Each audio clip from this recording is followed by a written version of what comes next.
नमस्कार दर्शक बंधु आज हूँ जानुरी मास 3 तारिख शनिवार। आज मु नहीं देश विदेशर केतोटी गुरुत्वपूर्ण खबर।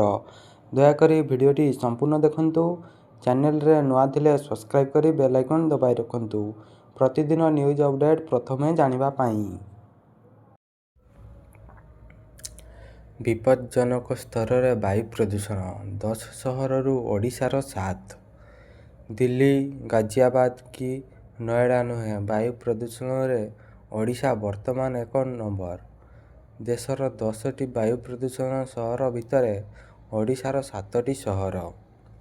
शुक्रवार स्थित या तालचेर पालटिछि देशर सबुठारु प्रदूषित सहर। द्वितीय रही अनुगुल। गुरुवार स्थिति भी चिंताजनक थिला। राज्यर 5 सहर अति प्रदूषित तालिकार थिला। भयंकर रूप नेलानी धूलिकणार आस्तरण। रास्तार जा आस करिबा बेले नाक रुंधी देउछि। कोइला नगरी तालचेर हेउ कि स्मार्ट सिटी भुवनेश्वर किंबा शिमिलीपाल पाददेशर छोट सहर बारिपदा सबुठी प्रदूषणर विष घूरी बुलुछि। स्थिति एते बिगड़ी गलानी जे निर्मल पवन टिके मिलिबा स्वप्न। प्रातः भ्रमण और पार्क रे व्यायाम करने गले भी प्रदूषणर विश्वास भीतरकू पशुची। कुहुड़ी बढ़िब शीत कमिब 10 ରୁ 13 जाए काँ भाँ वर्षा। शरत साहू भुवनेश्वर माड़ी आसुची भीषण कुहुड़ी। अति घन कुहुड़ीर बहल आस्तरण आकाश को घोड़ाई देव। आभ्यंतरीण ओडिशार एभली स्थिति उपजी पारे। ए समय यातायात करने मुस्किल होइजिब। पाणीपाग विभाग एभली पूर्वानुमान करिछि। सेपटे राति तापमात्रा बढ़िबा जोगुं शीत कमिपारे बोली मध्य आकलन रहिछि। लोकसेवा भवन रे भूतल पार्किंग।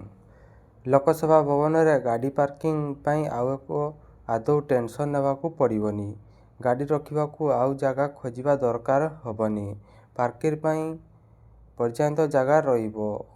अंडरग्राउंड रे गाड़ी पार्किंग हबो। एथिपाई बड़ प्रकल्प हाथकू नेबे सरकार।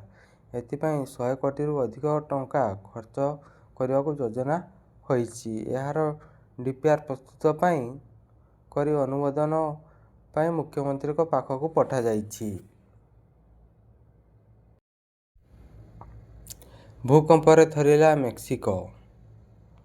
मेक्सिकोर गुएरेरो राज्य रे शुक्रवार 6.5 तीव्रतार भूमिकंप अनुभूत होइछि। उत्तर पश्चिम गुएरेरो थिबा पहाड़िया अंचल रे प्राय 21.7 माइल गभीर रे भूकंपर केन्द्रस्थल रहिथिबा अमेरिकीय जियोलॉजिकल सर्वे पक्षरु कुहा जाइछि। एथिरे अनेक अट्टालिका और विद्युत खुंट क्षतिग्रस्त होइछि। अनेक स्थान रे भूस्खलन घटना मध्य घटिछि। दिल्ली वायु रे विपज्जनक सुपरबग।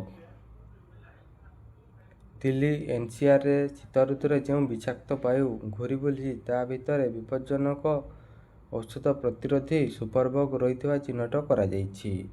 फलरे प्रदूषणर विषबलय को सामना करुथिबा दिल्लीवासी सेमानक अजाणତରେ आउ एक बड़ स्वास्थ्य समस्यार सम्मुखीन होबार लागिछन्ति। जवाहरलाल नेहरू विश्वविद्यालय अधीन स्कूल ऑफ एनवायरमेंटल साइंसेस पक्षरु कराଯାଇଥିବା एक अध्ययन एभली तथ्य सामना को आसीछि।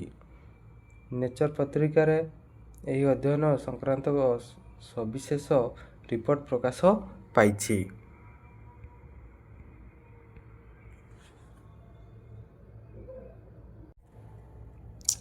ग्रीन स्टिकर द्वंद्व तुटिला 10 ରୁ जांच केन्द्र रे मागणार मिलिबो। ग्रीन स्टिकर को नहीं लगी रहिथिबा द्वंद्वर अवसान घटिछि। आसंता 10 तारिख रु राज्यर समस्त प्रदूषण जांच केन्द्र और भ्राम्यमाण केन्द्र रे एही स्टिकर मिलिबो। जो माने 10 तारिख पूर्वरु प्रदूषण सर्टिफिकेट बाहर करी दैछन्ति सेमानकु प्रदूषण जांच केन्द्र आगरे स्टिकर पाइबा लागि धाड़ी लगेबाकू पड़िबनी। सेमाने स्थानीय आंचलिक परिवहन कार्यालय RTOରୁ ଏହି ଷ୍ଟିକର ଆଣିପାରିବେ।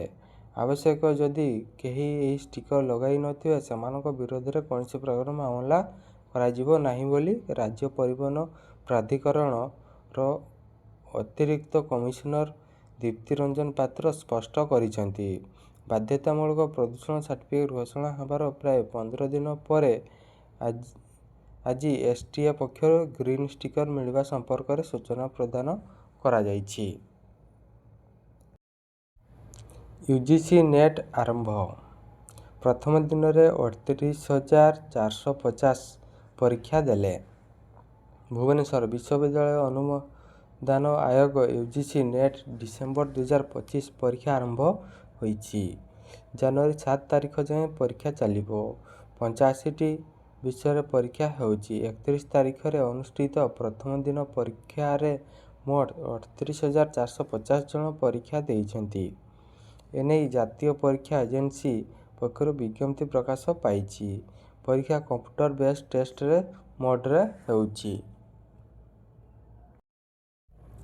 ଯୁକ୍ତ 2 କଲେଜକୁ CHSEର ନିର୍ଦ୍ଦେଶ। 25 ସୁଦ୍ଧା ଇଣ୍ଟରନାଲ ପରୀକ୍ଷାଫଳ ଅପଲୋଡ କର। ଭୁବନେଶ୍ୱର ଉଚ୍ଚ ମାଧ୍ୟମିକ ଶିକ୍ଷା ପରିଷଦ ପରିଚାଳିତ ଯୁକ୍ତ 2 ପ୍ରାକ୍ଟିକାଲ ପରୀକ୍ଷା ଆରମ୍ଭ ହୋଇଛି। ଗତ 31 ତାରିଖରେ ଇଣ୍ଟରନାଲ ଆସେସମେଣ୍ଟ ଓ ପ୍ରୋଜେକ୍ଟ ମୂଲ୍ୟାଙ୍କନ ସରିଛି। ଯୁକ୍ତ 2 ମୁଖ୍ୟ ପରୀକ୍ଷା ଫେବୃଆରୀ 18 ତାରିଖରୁ ଆରମ୍ଭ ହେବ। ଆସନ୍ତା 5ରୁ 25 ତାରିଖ ମଧ୍ୟରେ ଛାତ୍ରଛାତ୍ରୀଙ୍କର ଇଣ୍ଟରନାଲ ପରୀକ୍ଷାଫଳ ଓ ପ୍ରୋଜେକ୍ଟ ମୂଲ୍ୟାଙ୍କନ ଫଳ CHSEକୁ ପ୍ରଦାନ କରିବାକୁ ନିର୍ଦ୍ଦେଶ ଦିଆଯାଇଛି। ଏନେଇ ସମସ୍ତ ଯୁକ୍ତ 2 କଲେଜ ଅଧ୍ୟକ୍ଷଙ୍କୁ ଚିଠି କରାଯାଇଛି। ସାମ୍ସ ୱେବସାଇଟରେ ଆସନ୍ତା 5ରୁ 25 ତାରିଖ ମଧ୍ୟରେ ଛାତ୍ରଛାତ୍ରୀଙ୍କର ଏହି ମାର୍କ ଦାଖଲ କରାଯିବ। ଘନ କୁହୁଡ଼ି ଯୋଗୁଁ 2 ବିମାନ ବାତିଲ। ଭୁବନେଶ୍ୱର ଘନ କୁହୁଡ଼ିର ପ୍ରଭାବ ଯୋଗୁଁ ଶୁକ୍ରବାର ବିମାନ ଯାତ୍ରାରେ ବ୍ୟାଘାତ ଘଟିଛି। 2ଟି ବିମାନ ବାତିଲ ହୋଇଛି। ଏହା ସହ ଅଧ ଡଜନେରୁ ଅଧିକ ବିମାନ ଯାତ୍ରା ବିଳମ୍ବ ଘଟିଛି। ଅହମ୍ମଦାବାଦ ଓ କୋଲକାତାକୁ ଯିବାକୁ ଥିବା 2ଟି ବିମାନକୁ ସମ୍ପୂର୍ଣ୍ଣ ବାତିଲ କରାଯାଇଛି। ଦେଶରେ ଶ୍ରେଷ୍ଠ ଖୋର୍ଦ୍ଧା ରୋଡ ରେଳମଣ୍ଡଳ। ଭୁବନେଶ୍ୱର ଭାରତୀୟ ରେଲୱେରେ ଟ୍ରାଫିକ ପରିଚାଳନାରେ ଏକ ନମ୍ବର ହୋଇଛି ଖୋର୍ଦ୍ଧା ରୋଡ ରେଳମଣ୍ଡଳ।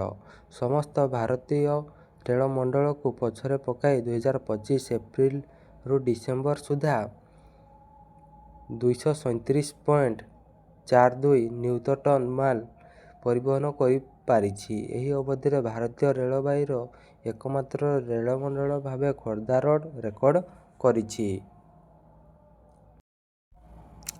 ଆଜି ଆସିବେ ମାନେକା ଗାନ୍ଧୀ। ଭୁବନେଶ୍ୱର ପୂର୍ବତନ କେନ୍ଦ୍ରମନ୍ତ୍ରୀ ତଥା ଫିଲିପ୍ସ ଫର ଆନିମଲ୍ସର ପ୍ରତିଷ୍ଠାତ୍ରୀ ମାନେକା ସଞ୍ଜୟ ଗାନ୍ଧୀ ଶନିବାର ଭୁବନେଶ୍ୱର ଗସ୍ତରେ ଆସିବେ। ସନ୍ଧ୍ୟା 6:30ଟାରେ ଭୁବନେଶ୍ୱର ବିମାନବନ୍ଦରରେ ସେ ପହଞ୍ଚିବେ। 4 ତାରିଖ ପୂର୍ବାହ୍ନରେ ଜୟଦେବ ଭବନରେ ହେବାକୁ ଥିବା 16ତମ ରାଜକିଶୋର ନାୟକ ସ୍ମାରକୀ ବକ୍ତୃତାମାଳା କାର୍ଯ୍ୟକ୍ରମକୁ ସେ ଉଦ୍ଘାଟନ କରିବା ସହ ସ୍ମାରକୀ ବକ୍ତୃତା ପ୍ରଦାନ କରିବେ। ସନ୍ଧ୍ୟାରେ ପୁଣି ସେ ଦିଲ୍ଲୀ ଫେରିଯିବେ। 19ରୁ ବାରବାଟୀରେ ବଧିର T20 ଏସିଆ କପ୍। ଭୁବନେଶ୍ୱର ଆସନ୍ତା 19ରୁ 25 ତାରିଖ ପର୍ଯ୍ୟନ୍ତ କଟକ ବାରବାଟୀ ଷ୍ଟାଡିୟମରେ ଆୟୋଜିତ ହେବ ବଧିର T20 ଏସିଆ କପ୍। ଏସିଆ ବଧିର କ୍ରିକେଟ ସଂଘ ପକ୍ଷରୁ ଏ ବିଷୟ ଘୋଷଣା କରାଯାଇଛି। ଆୟୋଜକ ଭାରତକୁ ମିଶାଇ ଶ୍ରୀଲଙ୍କା, ବାଂଲାଦେଶ, UAE ଓ ନେପାଳ ଦଳ ଏଥିରେ ଅଂଶଗ୍ରହଣ କରୁଛନ୍ତି। ଆସନ୍ତା 24 ତାରିଖ ପର୍ଯ୍ୟନ୍ତ ଗ୍ରୁପ ପର୍ଯ୍ୟାୟ ଏବଂ 25 ତାରିଖରେ ଫାଇନାଲ ଖେଳାଯିବ। 19ରେ ଭାରତ ପ୍ରଥମ ମ୍ୟାଚ୍ ଶ୍ରୀଲଙ୍କା ସହ ଖେଳିବ।